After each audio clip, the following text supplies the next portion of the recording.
नमस्कार संघर्ष टीवी को स्वागत करुछि मु प्रमोद। आम आदमी पार्टी राज्य स्तरीय सांगठनिक प्रस्तुति बैठक अनुष्ठित हो जाइछि। आम आदमी पार्टी राष्ट्रीय अध्यक्ष श्री अरविंद केजरीवाल निर्देश क्रमे भुवनेश्वर पालहाटी राज्य स्तरीय सांगठनिक प्रस्तुति बैठक अनुष्ठित हो जाइछि। एथिरे विभिन्न जिलार कर्मकर्ता मानक नहीं यह सांगठनिक प्रस्तुति बैठक अनुष्ठित होइछि। आसंता आम सहित जोड़ी होती मयूरभंज जिलार जिला सभापति शंकरशरण मिश्र कुणाल भाई तांको प्रतिक्रिया कौन रहिबो आसंता जानिबा संपूर्ण खबरटी कौन रही। मो ना शंकरशरण मिश्र सारा मयूरभंज कहते कुणाल भाई बोली मो आम आदमी पार्टी जिला सभापति अच्छी। कौन कह आज कार्यक्रम आसते कौन कह आज जो प्रस्तुति बैठक थिला प्रत्येक जिलार कर्मी मैंने भी आसते, जिला सभापति मैंने आसते, जिलार प्रभारी मैंने आसते। आ सब बड़ कथा है जे आमर राज्यर प्रभारी होचंती आपनकर दिल्ली केंट एमएलए वीरेंद्र सिंह काडियान तांको सहित आज नुआ करके आसीथिले संजय सिंह जी कि आमर राज्यसभा एमपी अछंती पंजाब रु। आ तांको सहित आलोचना है जो आलोचना की केमिति 2027 मसीह जो panchayat election municipality election NSC election अच्छी से विषय रे आलोचना है। प्रत्येक कर्मी मान को वार्ता देले कि ये जो अपारग सरकार को केमती हटा जीवो ता सहित ओडिशा रे शिक्षा स्वास्थ्य बिजुली पानी रोजगार को केमती मजबूत करा जीवो आ ता सहित नूतन करी ओडिशा गढ़िबा पई आमे संकल्पबद्ध हेलु।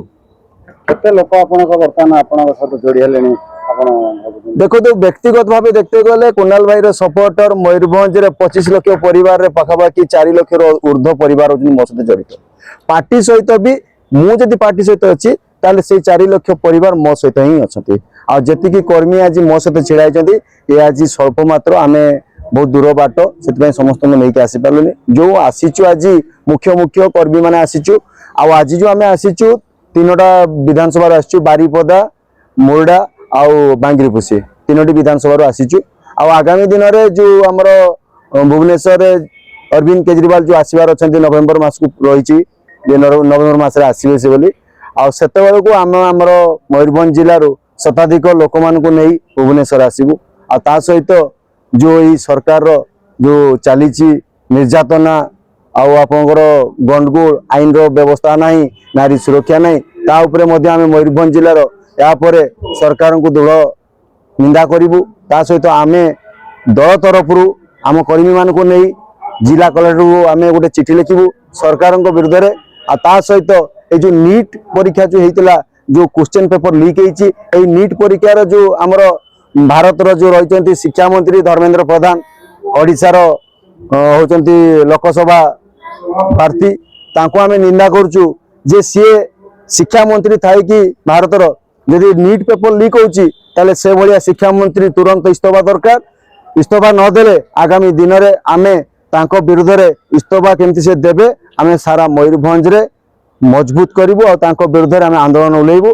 जदि आम पिला मानकर भविष्य कि भाई भौणी मैंने जो मैंने डाक्तरी परीक्षा दवाई जाऊँ कि डाक्तर है बोली चिंता कर नीट परीक्षा दौरान तो यही जदि परिस्थिति हम ताहले आगामी दिन में जो पिला मान को आम एत बापा माँ मैंने टंका पैसा खर्च करके जो पाठ पढ़ाऊँ कौन भविष्य हम से मो यही कथाटी कहबी धर्मेंद्र प्रधान यथाशीघ्र इस्तफा दिंतु।